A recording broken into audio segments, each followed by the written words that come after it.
Deuterium is a version of hydrogen called an isotope.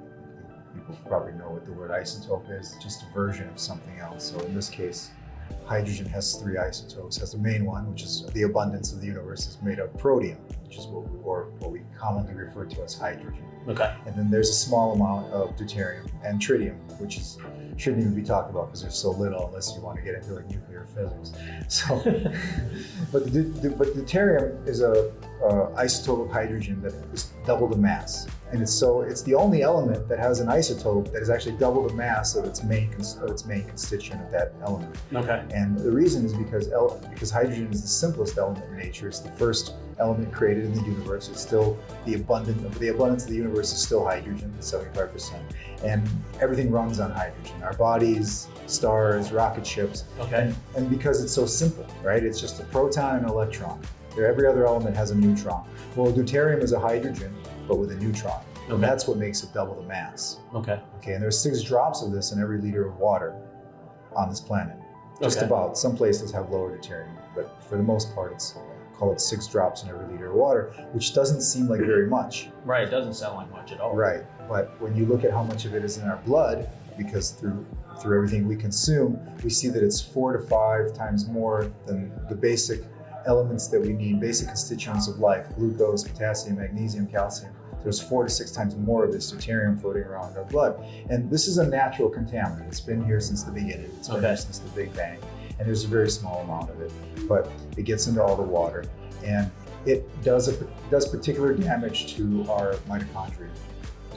And as we know, like mitochondria, just explain that. Like, I mean, that's like the main energy source for us to exist and live. Right. Mitochondria are the factories inside our cells. They're little swimming factories that produce energy, produce ATP, and without it, we wouldn't live very long, if at all. So when we start out in life, we have a lot of them. You know, a cell may have 100,000 mitochondria swimming in there, all active, producing energy and metabolic water. And as we age, we lose that mitochondria. You know, Right. And one of the reasons we lose that mitochondria is deuterium.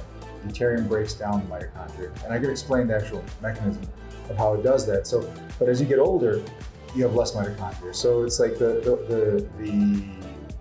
70-year-old, 80-year-old might have like whereas he had 100,000, maybe he has 1,000 now. You know? Okay. So you want to, but you can't. You know, Right. the soul is willing, but the body is weak. Right. Because it's just mechanical. You don't have the mitochondria anymore. Well, the machine starts to slow down. I think I heard you or Slow down and stop. You know, There's just less of those machines floating in our body, so Right. less energy is made. so is it kind of like the rust factor within our body, the deuterium, or is that like a? I wouldn't say it's a rust factor. It's just a particular problem in the biology. Okay. That you have something that your mitochondria runs on protons from hydrogen. Right. In fact, all food breaks down to those protons. Everything you eat breaks down to those. So those protons spin this motor to create the ATP, which is the currency of our biology. Now, when deuterium gets in there, it's a proton and a neutron, so it's twice the weight. Okay. It's like dragging your dead twin brother around. So it's like we're wearing like a rucksack, like you're you double the weight. Pound. Yeah, you're like you double the mass, Yeah. and so this doesn't fit into that electron transport chain. So it causes damage, like a bull in a china shop, and it does it cumulatively over and over and over. And my theory, and supported by some evidence out there, is that when humans evolved, we evolved with less deuterium on the planet because we have a system to manage this stuff, you know, or at least attempt to manage it. It gets overrun very, very fast. Okay.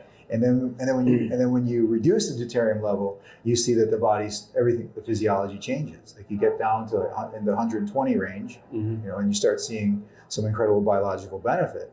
And then you go, wow, maybe our body's engineered for this deuterium level and not this deuterium level.